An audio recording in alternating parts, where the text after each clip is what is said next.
Khans advocates and associates की जानिब से एक प्रेस कॉन्फ्रेंस मुनक्किद की गई और जुडिशल पर्सनल्स पर हो रहे अटैक पर और उनके कत्ल पर मुतालबा किया गया कि उन मुजरिमों को सख्त सजा दी जाए। वाज़ेह है कि गुज़िश्ता कुछ दिनों से जुडिशल पर्सनल्स पर अटैक किए जा रहे हैं। इससे पहले भी एक कपल एडवोकेट्स का कत्ल किया गया था और गुज़िश्ता रोज भी एक एडवोकेट लेडी का उसके ही भाई ने कत्ल कर दिया था। इसी ज़िम्मन में खान्स एडवोकेट्स एंड एसोसिएट्स की जानिब से प्रेस कॉन्फ्रेंस रखी गई और जुडिशल पर्सनल्स को सिक्योरिटी फराहम करने और उनके कातिलों के मुजरिमों को सजा देने का मुतालबा किया। Good evening one and all. मैं एडवोकेट मीर निज़ाम अली ख़ान और मेरे साथी कोलीग एडवोकेट्स यहाँ पर एक प्रेस कॉन्फ्रेंस आज कर रहे हैं। 30 जुलाई 2021 को प्रेस कॉन्फ्रेंस करने की वजह यह है कि जो रिसेंटली जुडिशल पर्सनल्स पर जो अटैक हो रहे हैं हिंदुस्तान में, हमने कई देखा। रिसेंट में 2-3 आपको गिनवाता हूँ। जैसे झारखंड धनबाद में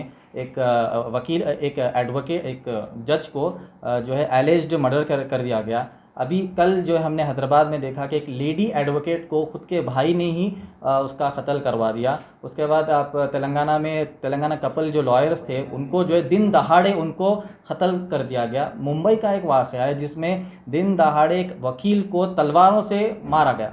तो देखा ये जा रहा है कि जुडिशल पर्सनल्स पर इतने जो अटैक हो रहे हैं ये बहुत बुरी बात है। इस तरीके से नहीं होना चाहिए। ये लॉ एंड ऑर्डर फेल जो हो रहा है उसका नतीजे में हम ये देख रहे हैं। जैसा कि मैंने आपको बताया कि ये जो है तेलंगाना कपल है जिनका जो है ब्रॉड डे लाइट में मर्डर हुआ है। उसके बाद ये जो है धनबाद, जो झारखंड के बारे में मैंने बताया था, वो इसकी एक प्रेस रिपोर्ट है। जो कल जो हैदराबाद में जो दर्दनाक वाक़या हुआ है जिसमें अपने भाई ने अपनी बहन का कत्ल किया। और ये चौथा देखिए आप, मैंने जो कहा कि मुंबई में जो है तलवारों से एक लॉयर को चीरा गया, फाड़ा गया। तो इस तरीके के वाक़यात होना ये बहुत ज़्यादा कंडेमेबल है। और इस तरीके से जो है हम डिमांड करते हैं जुडिशल पर्सनल्स के ऊपर जो अटैक हो रहे हैं इसके ऊपर सख्त निगरानी की जाए और ये जो अटैक्स हो रहे हैं उनके ऊपर सख्त से सख्त एक्शन लिया जाए। हमारी डिमांड सबसे पहले है तो law minister of union minister, central minister जो लॉ मिनिस्टर है किरण रिजिजू, उनसे डिमांड है कि ऐसी चीज़ों पर सख्त नज़र रखे और ये कम हो। और मैं समझता हूँ कि ख़त्म होना चाहिए इस तरीके से क्राइम। अब जो तेलंगाना में जिस तरीके से कल हुआ है, हम जो है तेलंगाना के सीएम, होम मिनिस्टर और तेलंगाना के लॉ मिनिस्टर से हम ये डिमांड करते हैं, रिक्वेस्टिंग डिमांड करते हैं कि इसके ऊपर अपना सुपरविज़न रखकर जो है इस केस को अपने नतीजे पर पहुंचा और जल्द से जल्द जो है उन खातिलों को पकड़ा जाए। अभी तक ये न्यूज़ मिल रही है कि वो जो खातिल है वो अब्सकेंडिंग है और उसकी वजह भी मैं बताया। तो आप बोलेंगे कि भाई ये तो भाई बहन का मसला था तो आप क्यों प्रेस कॉन्फ्रेंस करें। वजह मैं बता देता हूँ। वजह ये है कि वो जो प्रॉपर्टी डिस्प्यूट था उसमें अपने भाई ने समझा कि मेरी बहन वकील है तो वो जो है कुछ भी वकालत का पैंतरा इस्तेमाल कर जो है मेरी जो है जायदाद को हड़प लेगी। लिहाजा वकील होने की बुनियाद पर उस खातून का, हमारी बहन का कत्ल कर दिया गया है। तो ये बहुत शदीद कंडेमेबल है। इसको जो है हम सख्त से सख्त एक्शन की गुजारिश करते हैं। 2-3 पॉइंट्स यहाँ पर मैं इंशाल्लाह आपको बताना चाहता हूँ। कई लोग जो है वकालत के ऊपर भी नुक्ताचीनी करते हैं, कहते हैं कि भाई वकील बन गए तो जो है शैतान साहिब निसाब हो गया। ये बात बिल्कुल गलत है। अगर आपके घर में कोई मसला आ जाता है तो वकील के पास ही जाएंगे। बात बोलने की है कि हर प्रोफेशन में, हर फील्ड में जो है अच्छे और बुरे लोग होते हैं, मगर बुरे लोग होने की बुनियाद पर सबको आप उसी पेंट से आप जो है लेबल कर देना, ये बात बिल्कुल गलत है। और हमको डर भी ये है कि ऐसे जब कत्ल हो जाएंगे, लॉयर्स का हो जाए, जज का हो जाए, तो अब जो है फ्यूचर जनरेशन नौजवान हमारे जो है वकालत की फील्ड में कैसे आएंगे, ये दूर हट जाएंगे। पेरेंट्स बोलेंगे नहीं भाई अब तो वकील बना तो हो सकता है कि तुझे जो है कोई कत्ल कर दे। अगर तू जज बन गया, जजेस को भी अगर सिक्योरिटी नहीं है हमारे हिंदुस्तान में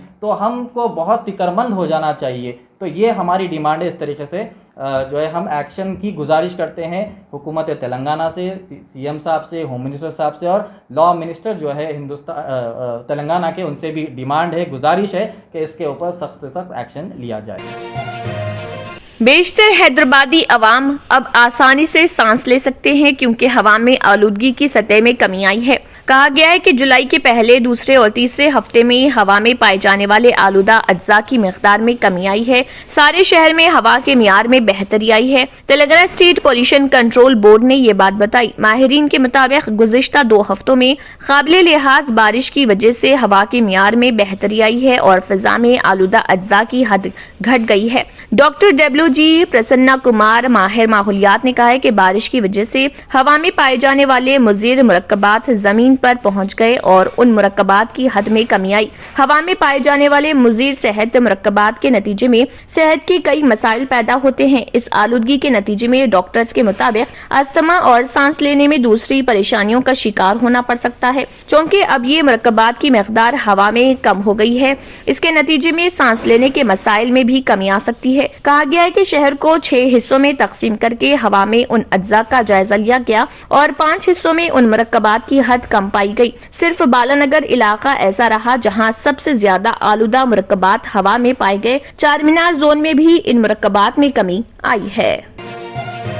शहर हैदराबाद के इलाके आजमपुरा में श्री तिलक माता मंदिर की तामीर 9 के दौरान मंदिर के पोस्टर्स की नकाब कुशाई की गई। सैकड़ों साल पहले जब ताउन का हमला हुआ था, बाप दादा ने देवी से इल्तिजा की कि वो इस बीमारी के खात्मे के लिए एक मंदिर तामीर करे। ये बीमारी के खत्म होने के बाद बनाई गई थी। कदीम मंदिर बस्ती के बुजुर्गों ने दोबारा तामीर किया था। मंदिर कमेटी के अरकान ने देवी की इनफरादियत बताई है।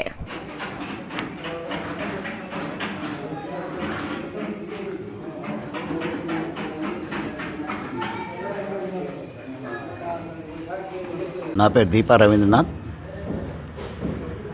100 సంవత్సరాల క్రితము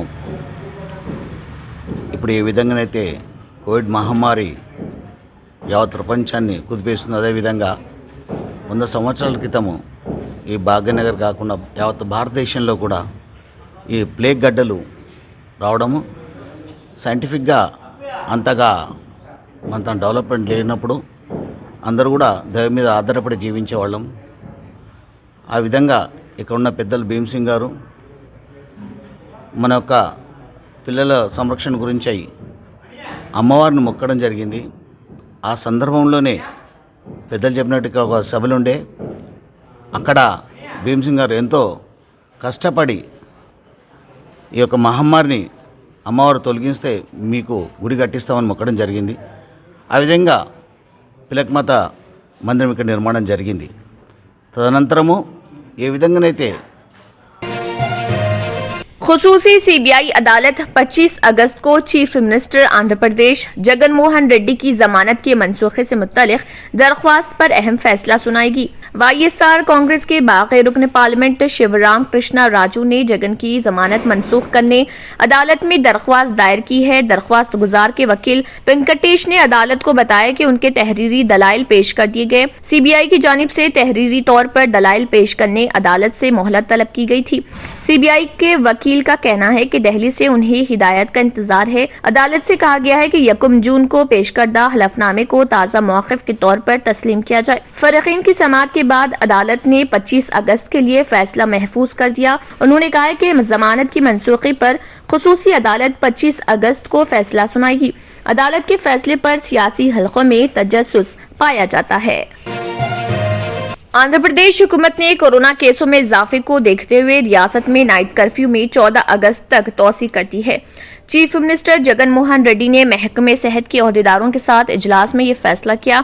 दूसरी लहर का असर कई रियासतों में कमजोर पड़ चुका है, लेकिन आंध्र प्रदेश के कई अजला अभी कोरोना की जद में है। गुज़िश्ता हफ्ते से केसों में इजाफे का रुझान है, लिहाजा हुकूमत ने नाइट कर्फ्यू में 14 अगस्त तक तौसी का फैसला किया है। रात 10 बजे से सुबह 6 बजे तक कर्फ्यू नाफिज रहेगा। रात 9 बजे तक तिजारती सरगर्मियों की इजाजत रहेगी, जबकि घर वापसी के लिए 1 घंटे की मोहलत रहेगी। अहदेदारों ने कहा है कि कर्फ्यू की खिलाफ वर्जी और तहदीदात तोड़ने पर सख्त कार्रवाई की जाएगी। अगर आपने हमारे चैनल को अभी तक सब्सक्राइब नहीं किया है तो यहाँ पर रेड कलर का सब्सक्राइब बटन दिख रहा है, उसे क्लिक करें और हमारे चैनल को सब्सक्राइब कीजिए और साथ ही साथ बेल आइकन को भी क्लिक कीजिए, जिससे आपको ताज़ा अपडेट मिलती रहे।